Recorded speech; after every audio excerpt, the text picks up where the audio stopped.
Okay, thanks very much. Welcome back, everybody, to the MSC meeting.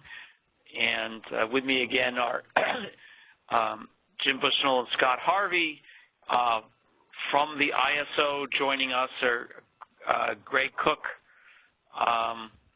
Mark Rothleader, and then for the market design group, we're going to see have Brittany Dean and Danielle Table, who will be presenting this afternoon. And by the way, let's congratulate Danielle on her promotion. She's now a market design policy specialist. I think last time we saw you in December, you were a data analyst, so that's terrific. Let's see, also from the ISO, having Don Trethway, Brad Cooper, Anna McKenna, Bill Weaver, and Guillermo Bautista. And the agenda item is the FERC 831 offer order, and in particular, import bidding and market parameters. So I think we're ready to start out with a presentation that Danielle will lead. Thanks, Ben. So as mentioned, Brittany and I are going to be presenting the FERC Order 831 import bidding market parameters proposal. This initiative addresses two topics related to the CAISO's compliance with Order 831, which raised the hard energy bid cap to $2,000 per megawatt hour. I'll be discussing the first topic, which is focused on adjusting the market constraint relaxation parameter prices, or what we're referring to as penalty prices, to align with the increased energy bid cap, and then I'll hand it off to Brittany, who will focus on the second topic related to a price screening methodology for import bids greater than $1,000.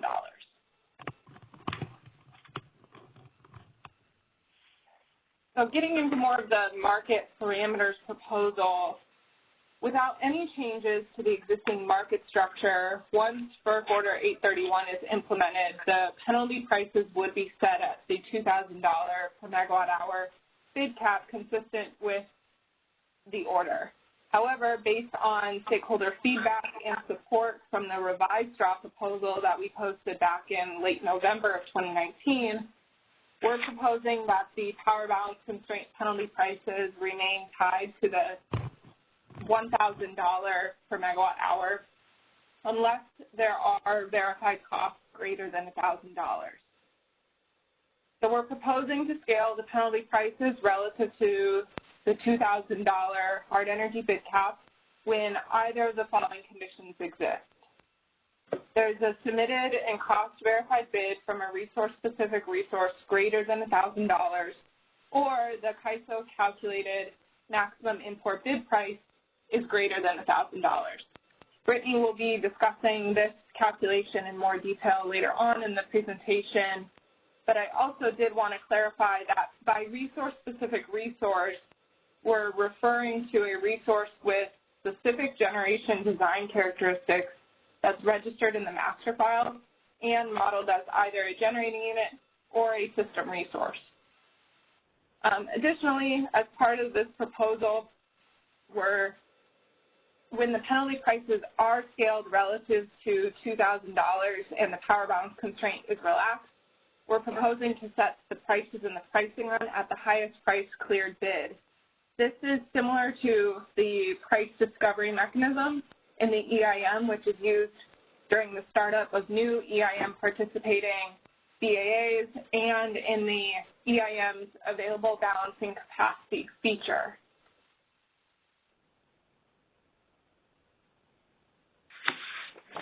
So in the real-time market, this includes individual power balance constraints for each EIM balancing authority area and an overall power balance constraint for the market. We're proposing that when the conditions are met to set the power balance constraint to $2,000, we will set all of these power balance constraints at $2,000 and scale the other market constraints accordingly.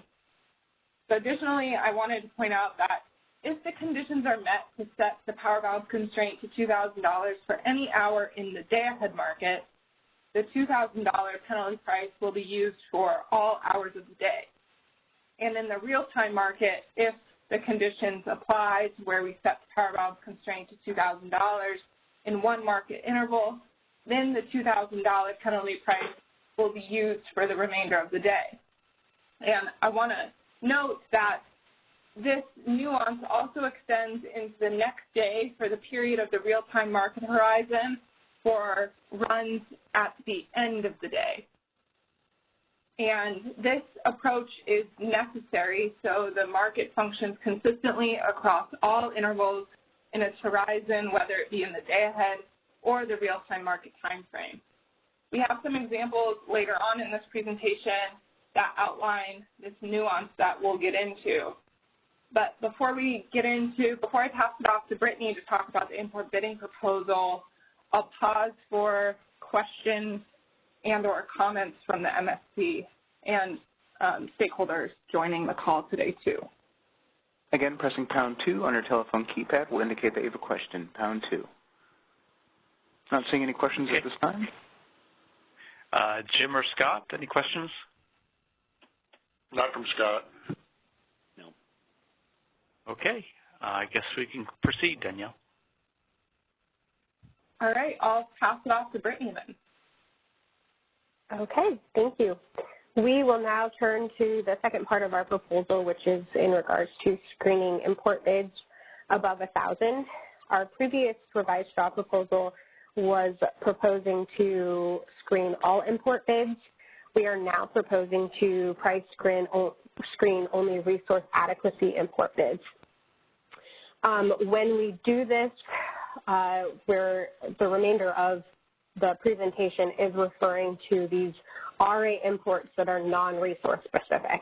And the reason we are referring to that particular one is because we do not have any information about these non-resource specific, or not system resources, in our system because they are not tied to a specific generator. For those RA imports that are resource specific, like Danielle mentioned, that means that they have their specific generation design characteristics registered in master file. So we have a way to determine their costs because they have a default energy bid. And for that, the policy for establishing how we would verify their cost above 1,000 was established in CC-DEBI. And so this proposal would require those RA imports to be verified through that policy.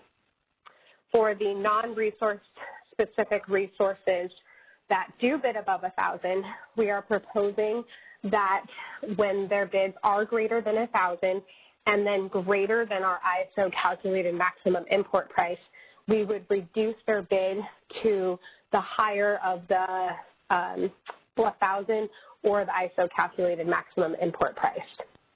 When we do reduce those import bids, the ISO will not reduce a bid that is below 1,000.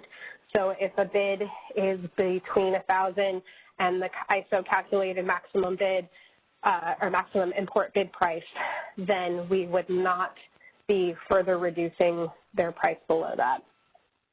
As for the non-resource adequacy import bids, the ISO is proposing that the market will not reduce those bids and virtual bids greater than 1,000. However, there's a caveat to that, that when the market will only clear their bids above 1,000 when the power balance constraint penalty price is above 1,000. And so as Danielle mentioned, those two conditions in which that would be met would be that there's a resource-specific resource import or resource bid that has been cost verified above 1,000 or that our maximum import bid price is above 1,000. So those are the conditions in which a non-resource adequacy and virtual bid could bid greater than 1,000. Okay, the next slide.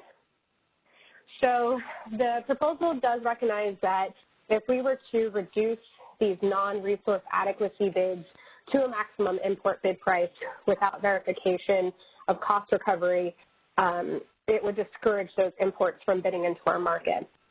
That's why our proposal reflects only reducing the RA import bids to this maximum import bid price.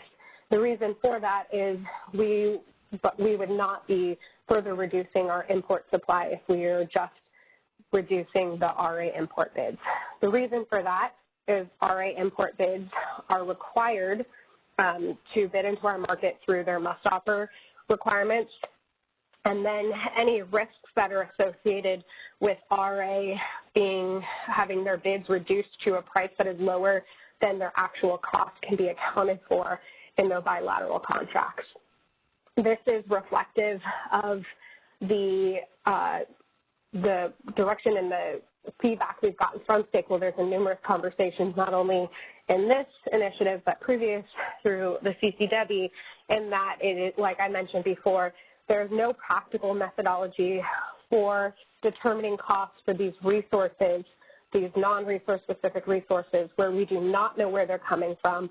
We don't have their cost information, and it would make it impractical for us to objectively determine their costs. Next slide.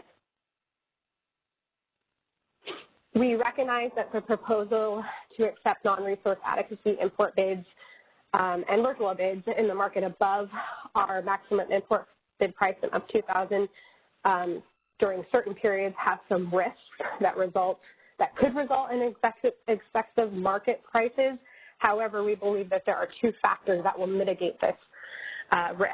And the first one is the market was not clear any energy bids that are greater than $1,000, unless, of course, the max import bid price or the cost, or we have a cost verified bid greater than $1,000.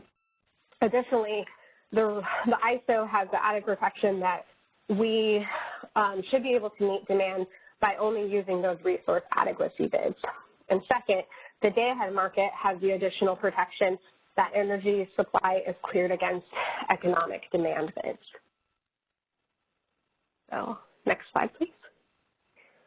So how will we calculate this maximum import bid price? We are going to calculate this by the electric hub price component, which is broken down, and you will see that calculation in the next two slides, and then multiplying this price by 1.1. The intent of this maximum import bid price is not to identify actual or expected costs, but it is actually to estimate prevailing prices outside of the CAISO. This import bid price, as we mentioned before, is going to be used to screen those non-resource specific RA bids and virtual supply, and then it is calculated based off of an electric price indices depending on what area the intertie is going to be used. The reason we're doing this particular calculation is we're trying to reflect the variation of ISO prices that occur by hour. So we are calculating this based on and off-peak periods. And then, as I alluded to, this electric hub, or this maximum import bid price, is calculated separately for both the day-ahead and real-time market, but also separately for the north and south interties. The 110% multiplier accounts for the differences that we see between not only published indices, but also individual transactions that occur. As I mentioned, the component is estimating the current prevailing hourly bilateral prices for interties, and the reason we're doing this is the published indice prices are, when we look at those are a price for both on and off peak, and it's one price that represents multi-hours, so it comes in a block price. And since the ISO markets have hourly prices, we need to convert those multi-hour prices to hourly prices. And we're going to adjust those prices based on a ratio that is reflective of the on and off peak prices, and that we're using the historical day ahead SMEC for each hour. If you go to the next, thank you. So this is how we're determining the ratio and then multiplying that ratio by the index price. So to get the ratio, we are taking the CAISO monthly average SMEC of an hour, so per hour for every day, subtracting that by the CAISO monthly average SMEC for all. So in this case, if we were going to be calculating a average SMEC for on peak, then the CAISO monthly average SMEC would be calculated for all on-peak hours, and then that is also divided by the same monthly average SMEC. The historical SMEC in each hour, as I mentioned, shapes those prices, and we will be publishing those ratios in advance so our market participants can use them while forecasting the maximum import bid prices that they could use in their RA contracts. It's also the reason we decided to use the historical SMEC is because it's an indicator of expected hourly price variation than what we had previously proposed, which was load forecast from our revised straw proposal. It also reflects the simple implementation for our ISO internal processes. And then to just be clear on how when I say from the previous calculation, we're calculating the SMEC for an hour, this is what we're doing. So for this example, it doesn't have every price in it. I omitted because I didn't want to put every price for the month of March on this slide. It would be just too much, but I think you can understand where we're going with this. And what we would do is for every day in March, so in this example, we're trying to calculate hour ending 10 for this year, the price that we'd be using, or the maximum import bid price that would be used for March 9th of this year. So we would look back to March of 2019, and we would take all of the hour ending 10s from March 1 through 31, and all of those dates would have a associated SMEC price. We would then calculate an average SMEC price for hour ending 10, and that number would be used in the ratio calculation. If you go to the next slide. Then for the part of the monthly SMEC from that year, as I mentioned, if hour ending 10 was an on-peak, then we would be calculating the on-peak average for months for March of 2019 in this calculation. So you can see we took the average SMEC of hour ending 10 in March 2019, which we showed how we did in the previous slide. And then we would take the average SMEC of on-peak hours for all of March from 2019, and then dividing it again by the average SMEC on-peak hours of all of March for 2019. That gives us our ratio, and then that ratio, or what we refer to as the hourly shaping factor, is then multiplied depending on which intertie we're calculating this for. So if this was the North region, it would be Mid-Columbia price we would be using, and that would be the price today. And that would then equal, it would then shape our prices. And if you go to the next slide, it's an illustration of, next slide, please. It's an illustration of how this calculation works. As you can see, we used Mid-C for this example. And I gave a lot of information, so I will pause here to see if the MSC has any questions. Hi, any questions, Jim, Scott? Not from Scott.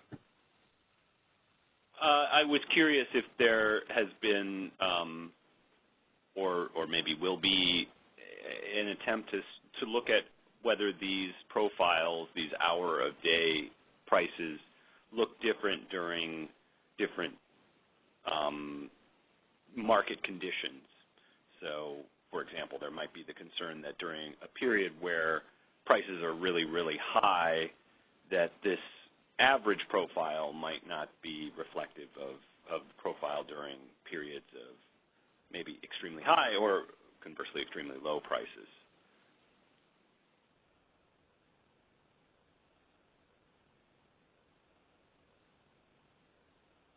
Yeah, we have looked at those instances, but I don't know that we've shared that. I do know that, obviously we're not trying to calculate something that is actual cost for some, so it's more of just an indicator. The ratio here would not necessarily be reflective of the real time because it is using something in the past, but again, we're just trying to estimate costs. But for the illustration also shown here, this is for, we are concerned for those instances where it is above 1,000, and it sounds like Brad wanted to say something. Yeah, I just wanted to add that,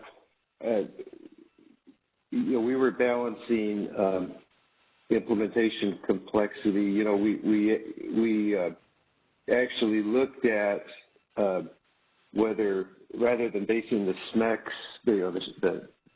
rather than using the SMECs from the year before in the same month to calculate these shaping factors, whether the SMEC from the previous day, which would be more accurate, which, the previous day would likely be more reflective of the current conditions we're under, and to your point, if we're experiencing high prices, the previous day would, and the shape changes with high prices, the previous day would be more likely to capture that. But there was concerns about implementing that, given that we anticipate this is going to be done fairly, that we'll have prices above 1,000 fairly rarely. And there's concerns about implementation complexity just because our market, most of our systems are set up to look at one day at a time, not across days. That's not impossible for us to do, but it's just another thing that can break and troubleshoot.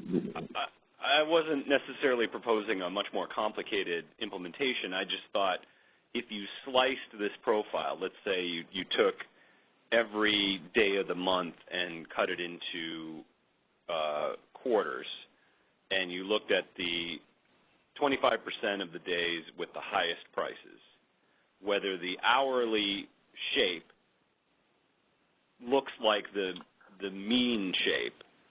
If it does, then, you can be reasonably confident that you're capturing sort of, because what you're trying to do is take a single high daily average price and sort of allocate it to different hours. And you're using the average of all hours instead of maybe the average of a subset of those hours in which prices are really high. Oh, I see what you're saying. I think Jim's got a really good point, because if the gas price is high, that isn't going to pull up the days, the hours earlier in the day when the sun's on the margin. So that, you might have it might still be zero for many of the hours in the middle of the day on the high gas price day, but then it goes to $1,000 as opposed to $100. So, I mean, I can see that it might be radically different patterns on the high-priced days. So I think doing something along like Jim, at least as a study to look at and know, how different it is a good idea before you get too far down. I see what you're saying. So even if we're going to keep basing it on the previous year, look at just the high-priced days in the previous year and see if there's a difference. So maybe we still do an approach where we do this ahead of time, do it previous year, but filter it somehow. Right, and if you're doing it a year ahead, you've got time to, futz around and make sure it's sort of accurate. Okay, we could look at that. I understand. Yeah. Yeah, that's some good feedback. Thank you. Yeah, it'd be interesting to see if there are appreciable differences in these patterns. So, looking forward to that. Okay, maybe we should turn to the phone lines and see if there's anybody on that.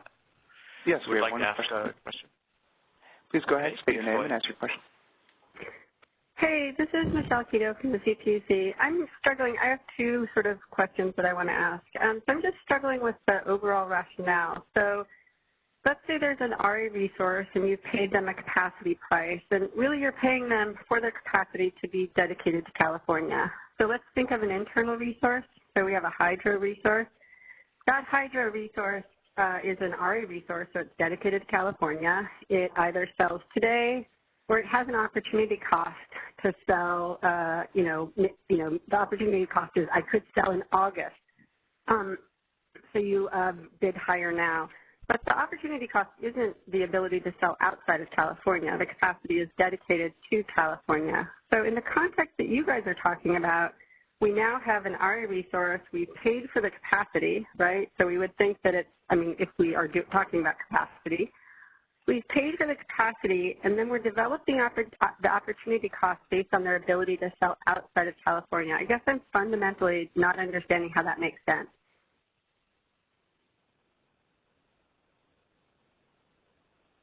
Well, for your example, Michelle, go ahead, Brad. Go ahead, Brittany. I was just going to say, for that example, if it's a hydro resource, we have the hydro default energy bid, so we know their costs, and within that default energy bid, we're accounting for those opportunity costs. For these resources, we don't know their source, so we aren't necessarily, we can't compute an opportunity cost for them. Yeah, right. What this proposal applies to are non-resource specific system resources. So we don't have the cost information in our market. We don't have the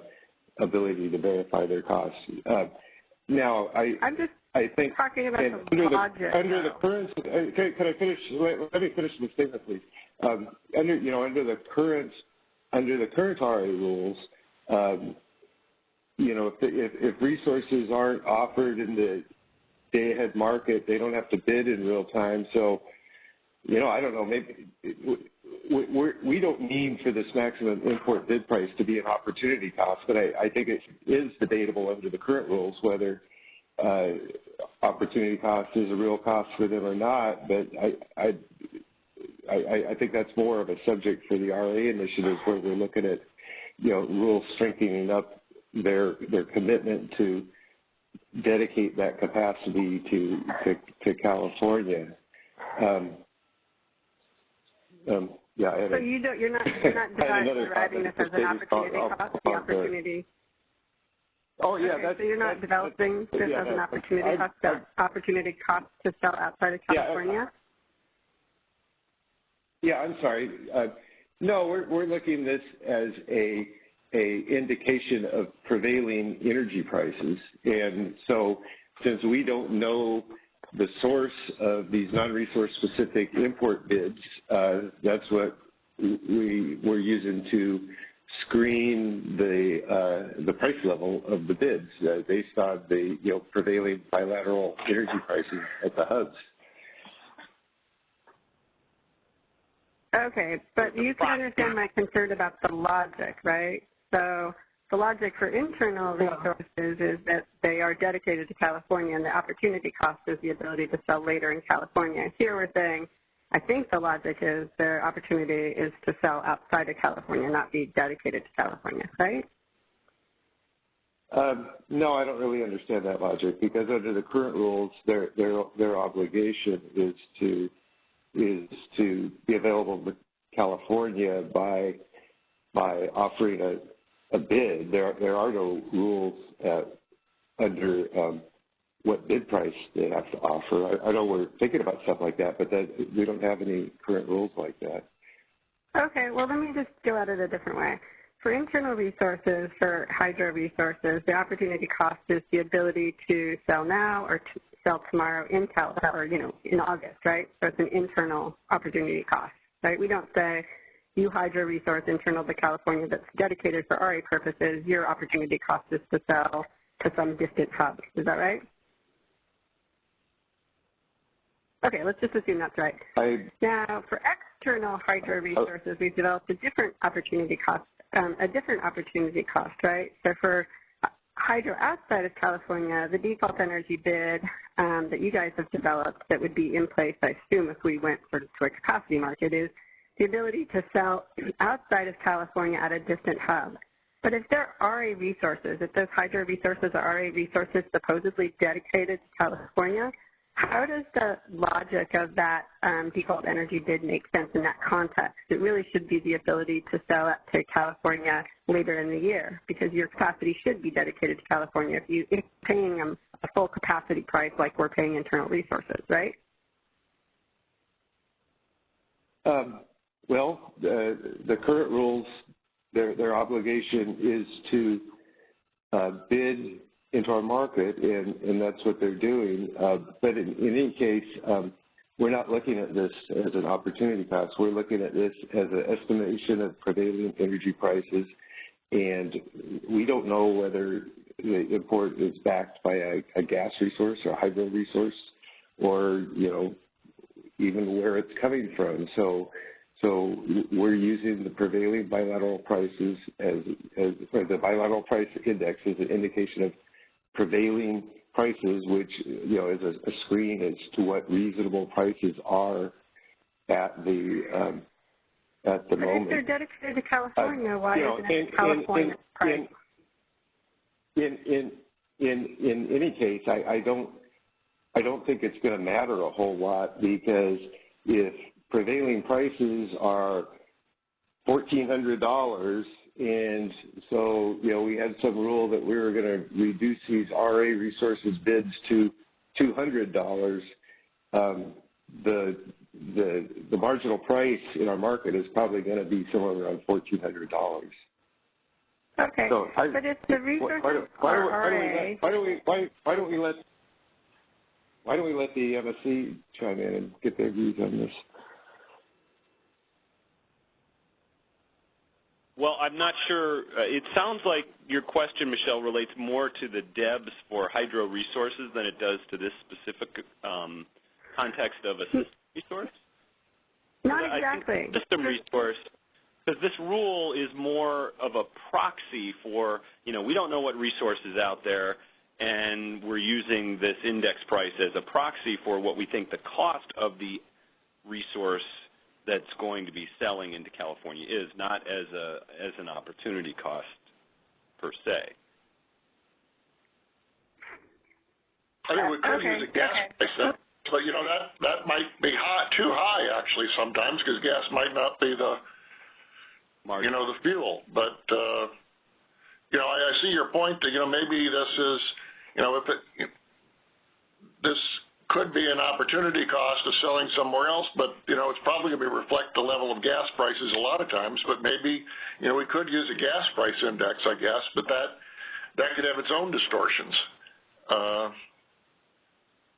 It just looks a lot like an opportunity cost, and when you go down that road, I wonder, the opportunity to sell elsewhere, if you're dedicated to California, just seems odd to me. I guess the only thing I can maybe get my head around is you think that it's a proxy for their cost. But it looks and smells like an opportunity cost to me.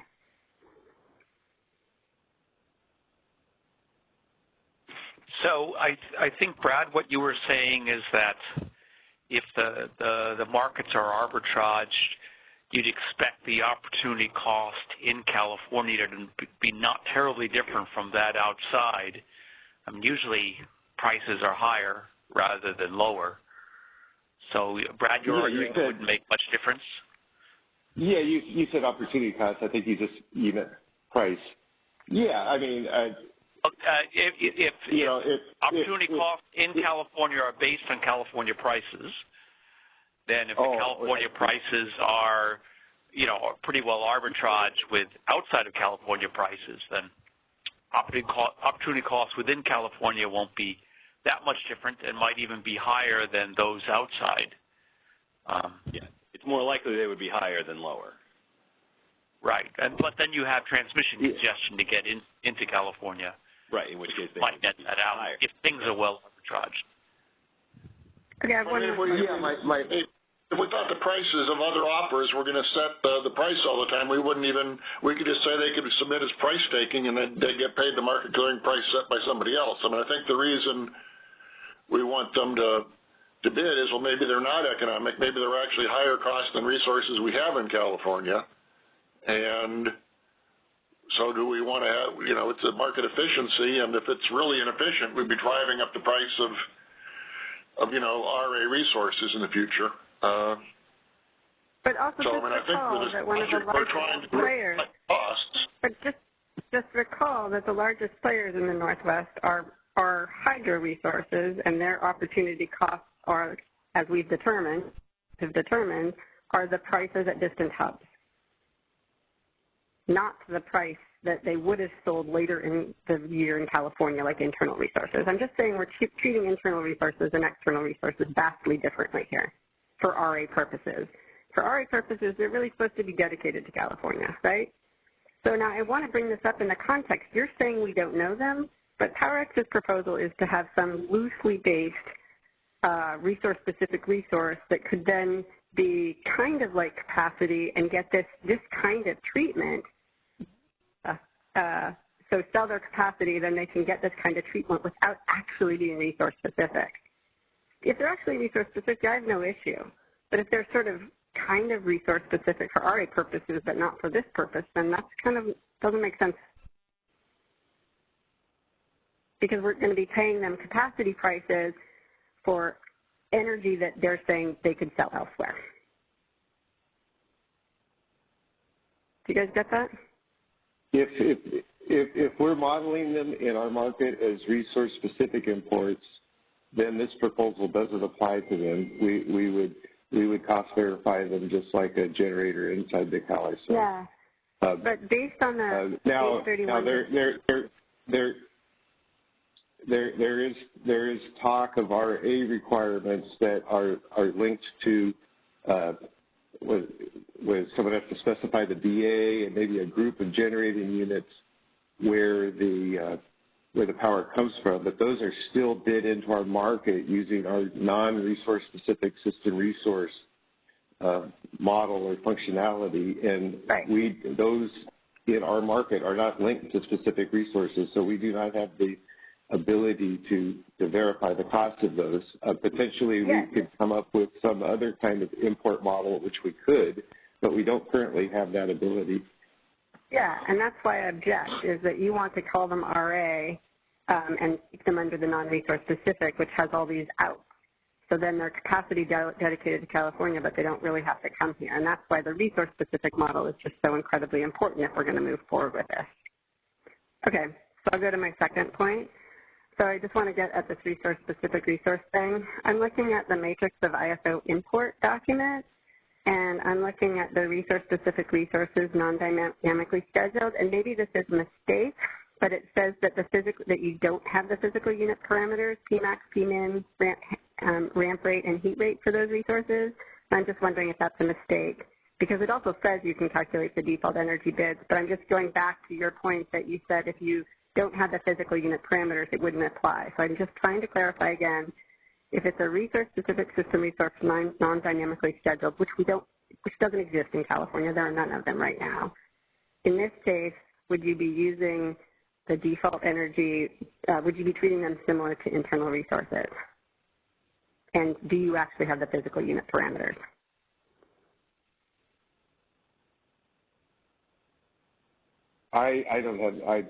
I'm hesitant to answer that off the cuff. I don't have that document in front of me. I don't want to confuse people. Okay, can you answer the broader question? If they're resource-specific resources non-dynamically scheduled, do you intend to treat them the same as internal resources? Can you answer that question? Yes. Yes. Yes, that's our proposal. Yes. Yes. Okay, I'll put my... So when we say the term resource-specific resource, that applies to generating units. That applies to which are generators within the ISO BA. It applies to EIM participating resources, which I'm not sure if those technically are generating units under a tariff or not, but it applies to them. And then it applies to imports, whether they're dynamic or scheduled statically, hourly, that are modeled under our resource-specific import model. Resource-specific import model. Okay, and that's why I asked, because when I look at it says you don't have the physical unit parameters, so I just wonder how that could be modeled, but maybe there's just a mistake in this matrix I'm looking at. So I'll put that in my comments. I think that might be right. We don't need ramp rate for a hourly resource specific resource. We don't need ramp rates because they're not, we don't dispatch them like we dispatch generators. We dispatch them like we dispatch imports. So they're just ramped between hours using the standard import ramp. We do have the startup costs, the minimum load costs, and DEBs for them. So we have the resource-specific cost information. Okay. It says physical parameters include the heat rate. I would think to develop a DEB you would need the heat rate, but maybe I'm wrong. Yeah, I'm not. I'd have to check into how we get the DEB information for those. I don't know. That's why I don't want to answer your question off the cuff. I need to look at that, look into that. Okay, thank you. We do have one other question. Please go ahead and state your name and ask your question. Hi, good afternoon. It's Mark Holman with PowerX. I think just weighing in on that previous discussion, I think it's a really good discussion point that Michelle raises, and I think it's worth talking through a little bit more. So, as we've said on other calls, we do support to the maximum extent practical trying to treat external resources consistent with internal resources under the resource adequacy program, including resource-specific resources such as a collection of hydro units. Now, I think the default energy bid that you do have for what I'll call a collection of hydro resources that are resource-specific, even though they don't fit in your current software that way, makes sense and is very valuable to use that default energy bid for cost verification. I think, in addition, you can also have a P-min and a P-max for those resources. Now, that P-min and that P-max may not reflect the overall physical capability because that physical capability might be much larger. For example, if you sell 100 megawatts of resource adequacy to a California LSC using a hydro resource that has 8,000 megawatts of capability, the P-min and P-max in that case can be 0 to 100 megawatts. It shouldn't be 0 to 8,000 because the remainder of that capability has not been sold or committed to the CAISO market. So I think what we have to recognize is that when you're committing external resources, you're not committing the entirety of those resources to California. You're often committing a portion of those. And so you can have a default energy bid, as we do, for example, in the EIM for collection of hydro resources, and you can have a P-min and P-max, and you can actually also have a ramp rate, as we have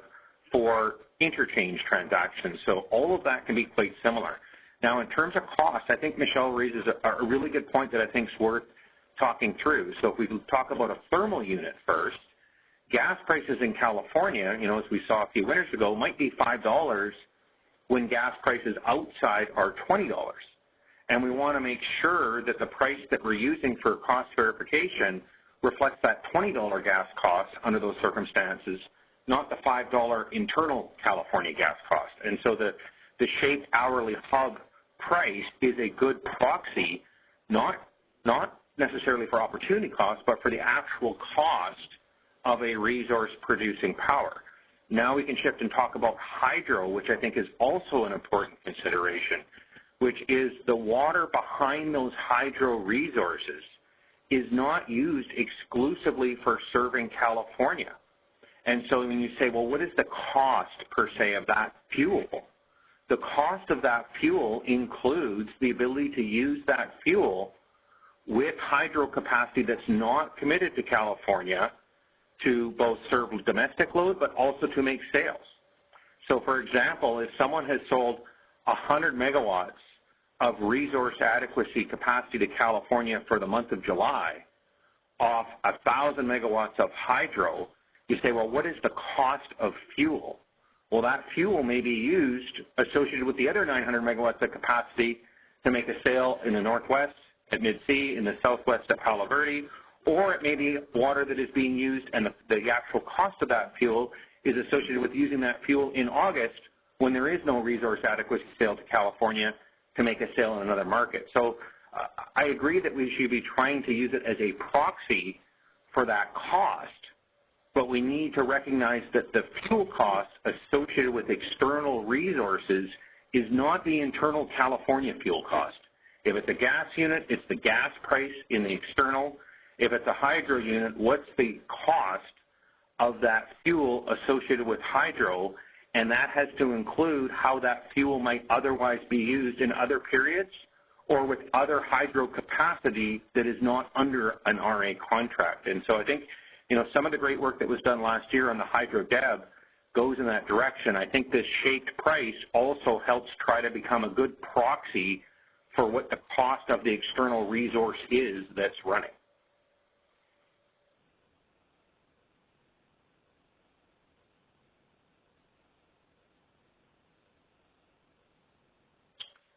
Any further thoughts or questions?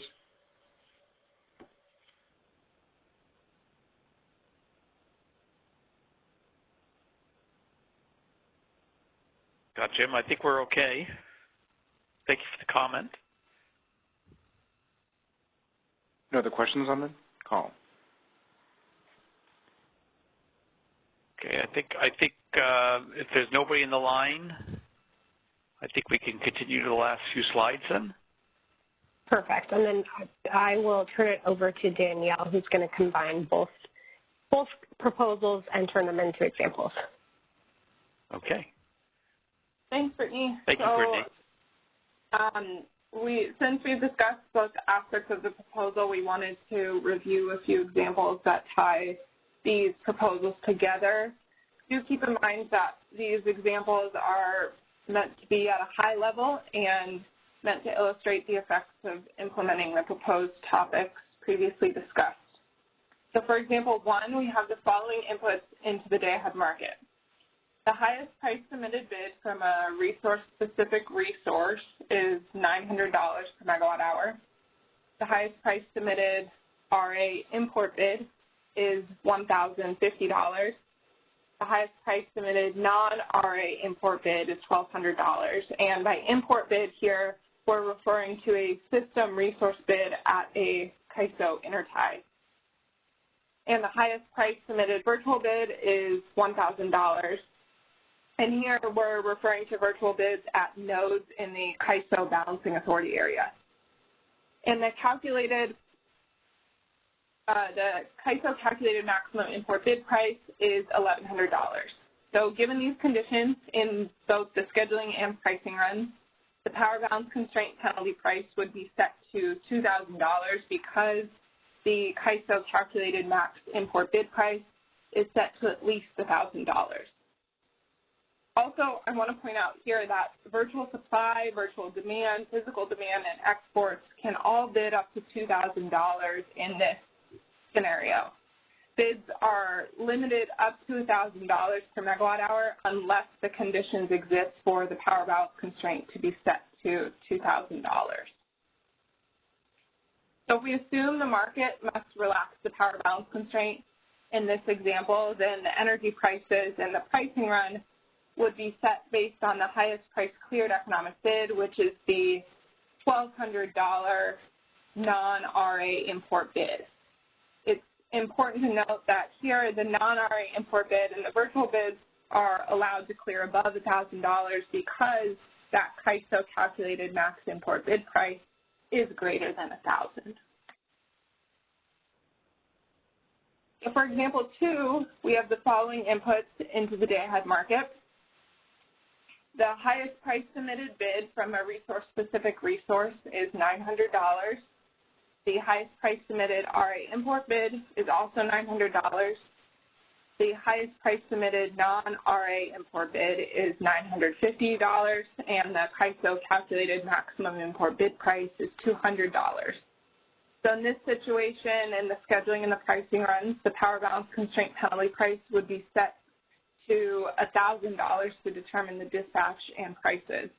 And if we assume that the market has to relax the power balance constraint, then energy prices in the pricing run would be set based on the $1,000 power balance constraint penalty price. Moving on to example 3. Yeah. Danielle, I just wanted to, this seems like a good time to just discuss the implications of the previous 2 examples. So yeah, absolutely. in this case, we have a scarcity price where the penalty is being allowed to set the price. And in the previous example, in essence, the price is, well, in fact, the price is being set at the highest bid. I think you're referring to example 1. Yeah, sorry, example 1. So the difference is that there's bids above $1,000 in example 1, and in this one there are not. Yeah. And so there are prices being set above the price of every bid in example 2, but not in example 1. Correct. Yeah, and therefore and this is internally and externally, correct? So yeah, this is no differentiation between internal to the CAISO or not. And so, you know, regardless of whether we think scarcity pricing is working or not outside of California, you know, we're doing it some of the time, but not other parts of the time. And it could be in a situation like example 2, where, you know, as you've drawn it up, there's a rather small gap between some of the high bids and the penalty price, but you could have drawn it up where the highest bid was $200, and you would then still, if we had a power balance constraint, we would have a $1,000 price. And so there are some circumstances where we're allowing a very significant scarcity price and others where we are not.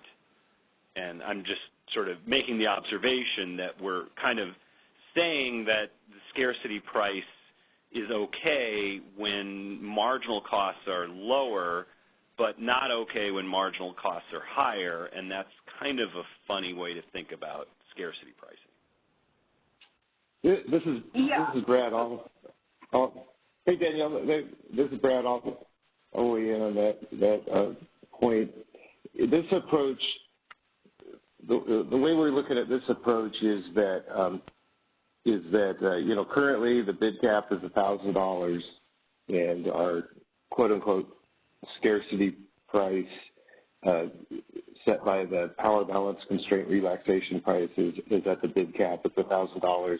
So, you know, like if the highest bid is $995, and then we have to relax the power balance constraint, the scarcity price at $1,000 isn't that much different than the highest bid, or, you know, say the highest bid is at $1,000, then, you know, the scarcity price is at the highest bid.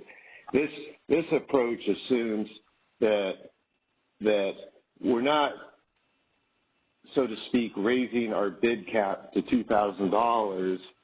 It's kind of just temporarily, if there is a cost above $1,000, we raise our bid cap to the highest verified bid. And, you know, that's not literally true, because everything above, all the other bids above $1,000 need to be cost verified. But you know, conceptually, we're thinking that, you know, so say that our highest verified bid is $1,200. Conceptually, we're saying, okay, now the bid cap is $1,200.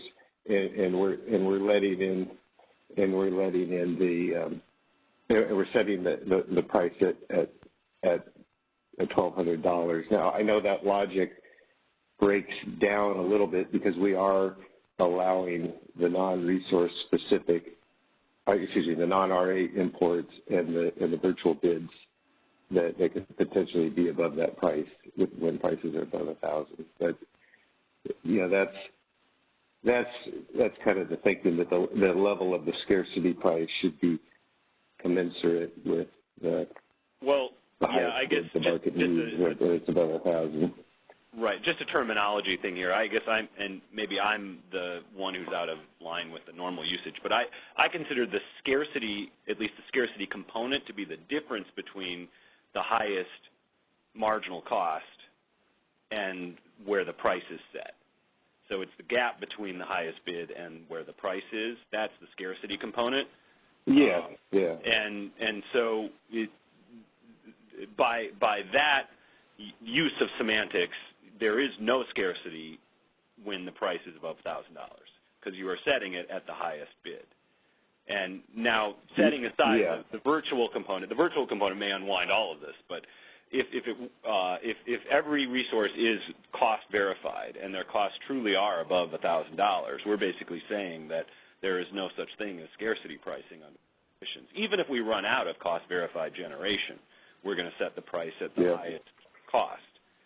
And all the implications that flow from that. We adopted scarcity pricing because we didn't want to have a circumstance where people felt the need to bid some super high price in order to capture the legitimate scarcity rents. And it seems that this proposal is implicitly making the assumption that scarcity in gas or high gas costs are not going to be correlated with scarcity in generation, which maybe that's true, but maybe it's not. Yeah, because this is driven by high costs, which, like you say, that might not necessarily be. I don't know whether or not that's correlated with scarcity, but yeah, I think it's when we have costs above 1,000, the situation would be similar to, say costs were right at $1,000. The highest cost verified, the highest bid based on actual cost was $1,000. You'd kind of be in the same situation where, if you're defining the scarcity price as the difference between the administrative price and the highest bid, there is very little or no difference. This is Scott Harvey. This is a problem with this whole approach that we've known about for years, that we don't really send the right price signal in real time. This is the day-ahead market example, but the problem is if someone sold day ahead and then failed to deliver in real time, the penalty would just be the highest offer in real time. And if we went short, there wouldn't be anything. This is why a real shortage pricing design like they have in other ISOs, where there'd be a reserve shortage price on top of the highest energy offer price. And if you failed to deliver and were settling your deviations against a day-ahead schedule that you didn't deliver, you'd pay for it. Whereas this, that's the people off the hook. But that's years. Yeah, and we agree with you, but and that's I'd note that we did our original proposal was to set the power balance. Our original proposal that we filed with FERC in our 831 compliance filing was to, and then subsequently we asked for an extension of time to make these refinements. Our original proposal was to set the power balance penalty price to $2,000. And that was some of our thinking, that it would be helpful to have an improved scarcity price signal. But then at the same time, stakeholders then pointed out, well, if you're going to strengthen the scarcity price signal, it needs to be done as more of a comprehensive package where, we could consider the magnitude of the scarcity in setting prices and like that. And we were swayed by that approach. So then we want to that discussion, as opposed to just saying, therefore, we're going to do nothing. Yeah, so we have an ideal here of having a process that would consider these things, and at least at the moment, it's the enemy of what might be viewed as the good, so we're going to hold off. Is there, do you think there's a reasonable prospect of sometime in the near future or far future having a comprehensive look at scarcity pricing and penalty factors and step curves and so forth? Because if there isn't, maybe we should take the half step here. Yeah, well, we need to get our compliance filing with FERC Order 831, in somewhat expediently. We've already asked them for a couple extensions, and this we can use, like Danielle said. This is modeled after existing functionality we have in our market. The available balancing capacity feature of the EIM, so we can do this relatively quickly. You know, we're looking at fixing flexible ramping product, day-ahead market enhancements, you know, all this stuff that we need to get implemented, and we just didn't feel like we had the bandwidth for a comprehensive scarcity pricing initiative. That's a good question, though, Ben, of when we're going to do it. We need to take a look at it. I don't think it's going to be this year. Right. Our plate is more than full this year, but it's probably something we should look at in our roadmap for next year. Yeah. I would just hate to be having the same discussion again in 3 or 4 years. There's an opportunity to introduce to increase scarcity prices, but we're not looking at it comprehensively, so we should put it off again. Yeah, and it's more than a discussion of what the number should be too. It's sort of like Scott was saying. It's what does it mean in real time, or how do we have a kind of reconciled idea of how scarcity pricing should look in the two markets, and just sort of the mechanisms of how and triggered. And I was just making the observation that we've now established $1,000 as this sort of threshold, maybe magical, maybe arbitrary threshold of we're going to have one set of policies below 1,000 and another above 1,000 with regards to scarcity pricing specifically in the day-ahead market. But yeah, and it just, I don't know, it's just one more dimension of some of the ways in which we look at it. I guess I hadn't thought about it, but yeah, it is true that the scarcity value is much lower when marginal costs are higher because you just get closer to that $1,000 cap. But if we think of it as sort of a proxy for a demand bid or a value of lost load or something, then maybe it shouldn't be moving like that. Yeah, if you could have a rule that say it's set $500 higher than the day-ahead market price, the power balance. So if the day-ahead market price was high, it'd be at least $500 higher, so at least there'd be a little pain. Right. You could, although if it really is supposed to be a proxy for a demand bid, then the logic that it should move up and down with maybe, marginal cost is less strong. Yeah, we considered that approach. We considered that approach where, we had a proposal, I think it was in our original paper, where we would set the price to, when it's above 1,000, to the highest cleared economic bid plus, I forget what it was. It was either $100 or 10% or something. But there was a system implementation problem with that. I think it was we were concerned about congestion management, where we would set prices inconsistent with the bid prices that actually cleared the market. If I'm remembering right, that was the issue with that. But we thought about that, but our optimization people thought there was issues with that approach, implementing that approach.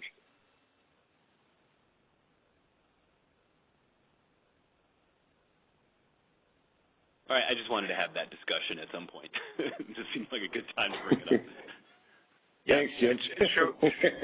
Yeah, and so let's, operator Andre, can you see whether we have anybody on the line who would like to jump in to ask about either of these examples or the more general principle scarcity pricing? Yes, we have 2 questions. Please go ahead, state your name and question. Hi, this is Callie Wells with WPTF. Jim, I really appreciate you guys kind of teeing that topic up. That's been something that WPTF has been kind of asking for, not only in this initiative, but also in system market power. I think that your definition of scarcity pricing might actually, that discrepancy between when we have costs less than 1,000 versus when costs go above 1,000 is going to get worse when we implement system market power mitigation. So I would be extremely supportive of, opening up this conversation and, any initiative sooner rather than later, especially with system market power going into place. So I think when we talk about scarcity pricing, we also need to look at kind of the other policies that are on the table right now. And I'm sure this topic will come up again, I think, next Friday when we talk about that as well. But appreciate you bringing it up. That was a really interesting conversation. And I wanted to kind of hear your guys' thoughts on that point as well.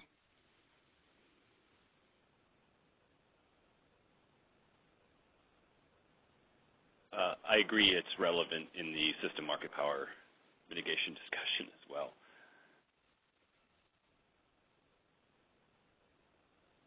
Thank you, Callie. And there's somebody else on the line? Please state your name. Yes, good afternoon. It's Markham with PowerX. I guess I just agree with Jim and Callie that I think that, you know, graduated scarcity pricing that reflects the relative degree of tightness on the grid is, in our view, a really valuable element of organized market design. And I think, again, next week in system market power, an issue that I think has been identified as an issue that could become a problem in the future is one that should be looked at hand in hand with the potential to implement graduated scarcity pricing like we see in other organized markets. I think the CAISO's proposal here, there's a lot of really good elements in it we support, but I do think there was some really good dialogue there about, you know, setting on the last bid when you have a true shortage and some of the unintended consequences that you can get from that. I'm just wondering whether, in the interest of time and the CAISO having a compliance filing, whether there might be a small improvement to this proposal if you are moving forward with it, which is, you know, we don't want to see these big step jumps in scarcity pricing, particularly in the EIM, where it may be something where there's a data error, it's a very small shortage that might not even be real, and suddenly the price pops really high, and have a great deal of sympathy for EM entities that are experiencing that. But I'm wondering in the case that you're describing here, where you're setting on the last bid, if at some point, if it would be easy to go to a penalty price when that shortage is significant.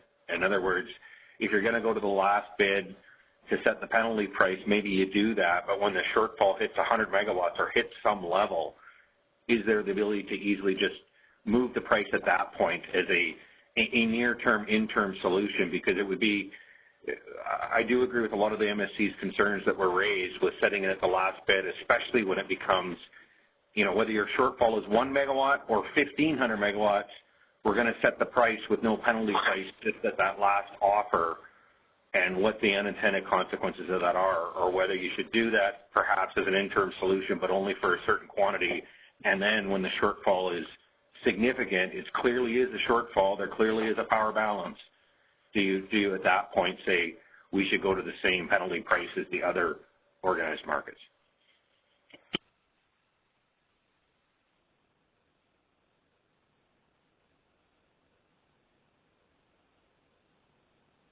Okay, thank you. Any further comments? Jim, you want to respond? Scott? No. Okay. All right. Andre, any more on the phone? None. Okay, so, all right, terrific. So, Danielle, you can continue with the next two examples. Okay, great. Thank you for the feedback from the MSC members and Callie and Mark Holman as well. We appreciate it. So for example 3, now these last two examples are focused on the real-time market. So here we have inputs into the real-time market for hour ending 10. The highest price submitted bid from a resource-specific resource is $1,400. The highest price submitted from an RA import bid is $800 per megawatt hour. The highest price submitted non-RA import bid is $700, and the CAISO calculated maximum import bid price is $900. So given these conditions and the scheduling and the pricing runs, the power balance constraint penalty price would be set to $2,000 because there is a submitted and cost-verified energy bid from a resource-specific resource greater than $1,000. If we assume the market must relax the power balance constraint, then the energy prices would be set to in the pricing run based on the highest price cleared economic bid, which is that $1,400 resource-specific bid. For hours ending 11 through 24, the power balance constraint penalty price would remain set to $2,000. But if there happens to be a power balance constraint infeasibility in one of these later hours and there are no cost-verified bids greater than $1,000, then energy prices in the pricing run would be set based on 1,000. So that's part of the nuance that we talked about previously with regards to how penalty prices roll over from in the real-time market. So moving into our last example, the inputs into the real-time market here are we have a highest price submitted bid from a resource-specific resource within one EIM balancing authority area, that's $1,200. And let's just assume for this example that this EIM balancing authority area is import constrained. The highest price submitted RA import bid is $800. The highest price submitted non-RA import bid is $700. And the CAISO calculated maximum import bid price is $900. So given these conditions in the scheduling and pricing runs, the power balance constraint penalty price would be set to $2,000 because we do have that submitted and cost verified energy bid from a resource-specific resource greater than 1,000. This $2,000 power balance constraint penalty price would be applied to all of the individual EIM BAAs and also to the overall market power balance constraint. If we assume that there's a power balance and feasibility in the import-constrained EIM BAA in this example, then energy prices would be set in the pricing run for this specific EIM BAA. They'd be based on the highest price cleared economic bid, which is the $1,200 resource-specific resource bid.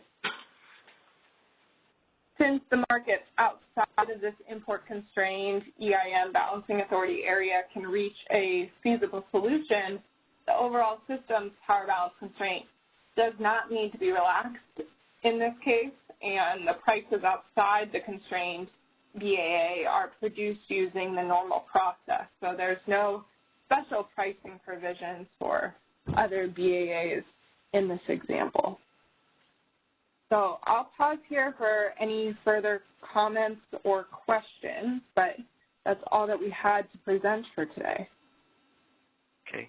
Thank you, Danielle. I did have a question, and this is just because of my mental fuzziness about the relationship of power balance constraints to nodal prices. So if we go to slide 16 and we look at this example, imagine that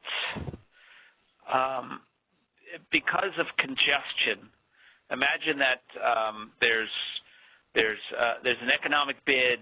There's a bid at 1,400, but it doesn't clear because it's, say, in a gen pocket or there's some congestion situation. And the highest cleared bid is 900, and yet because of the congestion and other things, we actually have a power balance, a violation. First of all, is that possible in the formulation? And sorry, continue. No, go ahead. Okay. I think based on your example, we're just looking at if there is a resource-specific resource bid that's submitted above 1,000, then that is a trigger to set the power balance constraint penalty price to 2,000. And then the penalty prices in the pricing run, I think you said, would then be based on the highest price cleared bid, which would be the $900 bid, if I'm recalling.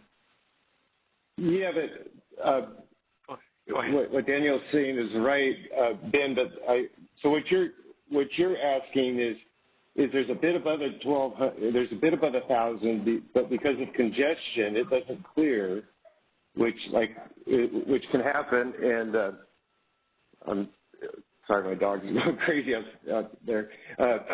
Which could happen. Hopefully, though. The dog thinks you're talking to it, I'm sure. Yeah, the dogs really hate this subject. That can happen, and so I think we need to make a little bit of a tweak in our proposal. And the similar thing can happen when when we have a cost-verified bid in 1 hour above 1,000, and then we set the power balance constraint to 2,000 for the remainder of the day. And so, you know, this functionality that sets prices at the last cleared bid would kick in, and then in an hour later in the day, we don't have any bids above 1,000, but we, you know, say our highest bid is $600, and then we have to relax the power balance constraint in one of those later hours. We don't want to then just set we don't want the price to be just $600. We want the price to be $1,000. I think we need to make a similar rule for the situation you're proposing. We already DMN asked that question about the subsequent hours that are stakeholder call. We realized we needed to make that change, and I think we could propose a similar change. We don't want to. In other words, when we have to relax the power balance constraint, we don't want to set prices below $1,000. We always want it to be at least $1,000. And okay. I thought maybe this wasn't your question, but just with regards to the LMPs, would the maximum LMP be this highest bid, or is that high bid what's fed into the LMP shadow prices, et cetera? So it could be leveraged up to something higher than that. It could be leveraged up to something higher than that. Okay, so that's the highest. And that's what I'm proposing. That's in the case that in the case that the highest cleared bid was 900, but we had the power balance constraint set to 2,000, and so this the market functionality that sets the price at the highest price cleared bid sets LMPs, and would otherwise then set the LMPs based on a $900 rather than the $1,000 power balance constraint relaxation price. We have the ability to make it be based on the $1,000. You know, we can put in a rule. Right. We talked about that. The same kind of thing can happen in later hours in the day when we have the $2,000 power balance constraint in, and there are no bids above 1,000 in that particular hour. Okay. I think Jim was asking a different question. He was asking if the marginal generator, you know, you get this power balance violation at some location at 1,000, can the price go higher anywhere else? But I mean, the power balance violation is for the CAISO, so it's not like a high generator bid in terms of setting. Oh yeah, so this wouldn't really be a.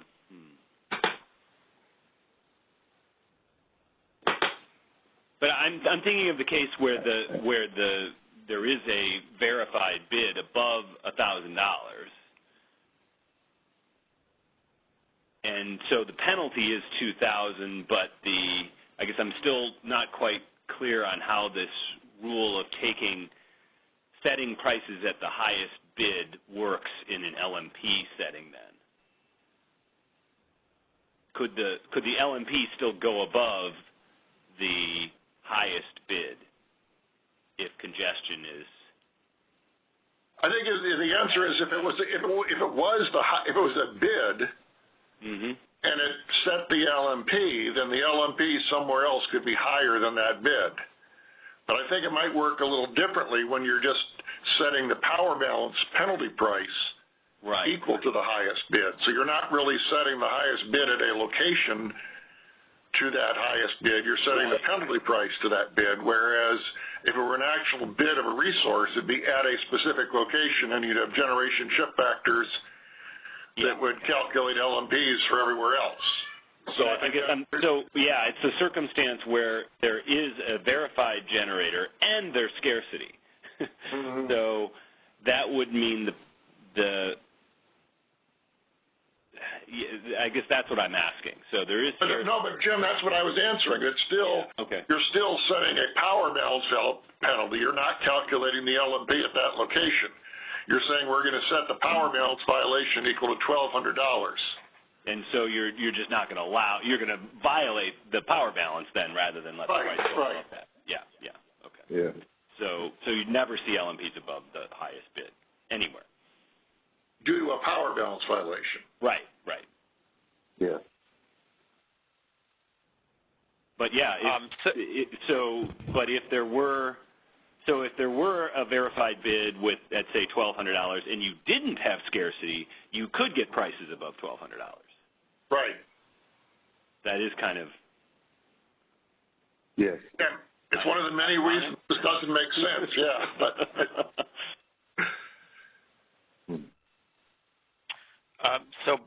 Brad, draft final proposal was out in April, so the tweaks that you're talking about would be in some addendum to that? Yeah, we've changed our process a little bit where we used to write a draft final proposal and then go to the board and then start working on business requirements and tariff. And what we're trying to do is get the business requirements and the tariff language done before the board, because a lot of times when we do that, we realize there's tweaks we need to make to our proposal, and it's better to do them before the board than after. And then it used to be our last paper was a draft final proposal, but now we have provisions to issue a final proposal, so we have the ability to make tweaks and put things in.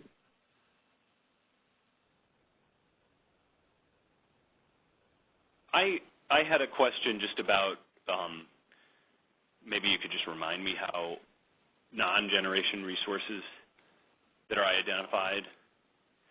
We talked a little bit about the hydro units, but thinking back to the morning and batteries, if there's a battery that I guess we would be using that DEB procedure if it's identified.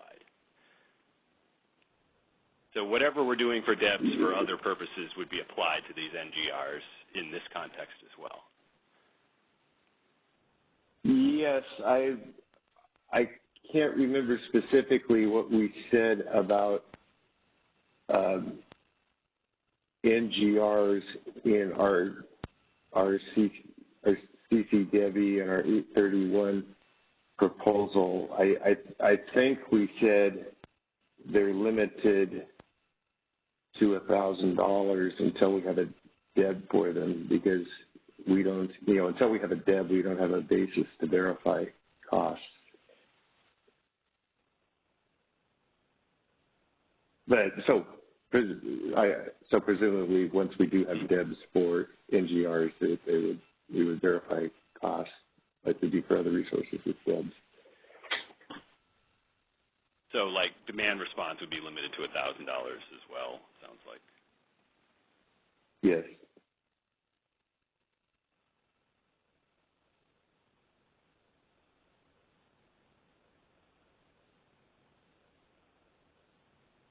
Okay. Let's see. I guess a final check on the phone lines. Andre, see if we have any last comments or questions. Currently, no hands raised. Yeah, I guess one of the, Jim and these comments, one other observation about this design, and we don't let the price go to $2,000.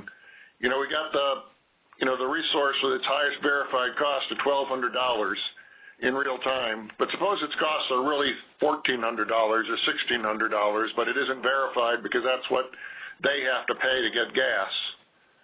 If we had a $2,000 penalty price, then the resource would have the incentive to buy the gas and offer it in, knowing that it gets set by the penalty price if we're short.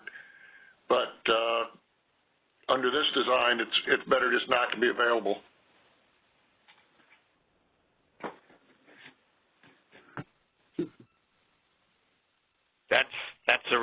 and so the shaping of prices and so forth, the shaping exercise is a good reason to take a look at the high price days and at least minimize the chance for error there, although there's going to be a lot of variability, of course. It'll be very hard to use those. More than 110% is needed. Well, that's why having an adder for shortage would be good, but that's not, that's another initiative. Well, it does seem like there's a middle ground, between the original proposal, which was going to set at 2,000 all the time, and this proposal, which is kind of, in practice, maybe, well, I'm not sure what it means to set it at 2,000 if you're not going to use it when it's above 1,000. But to actually have the 2,000 operate the way the $1,000 does during normal circumstances, to use it as a true penalty price rather than setting the energy price at the highest bid. So if there are just a smattering of hours in which the verified costs are above $1,000, there aren't going to be many hours in which this $2,000 level would actually operate in. But you avoid some of these things, these weird LMP outcomes and stuff Scott was talking about during those hours.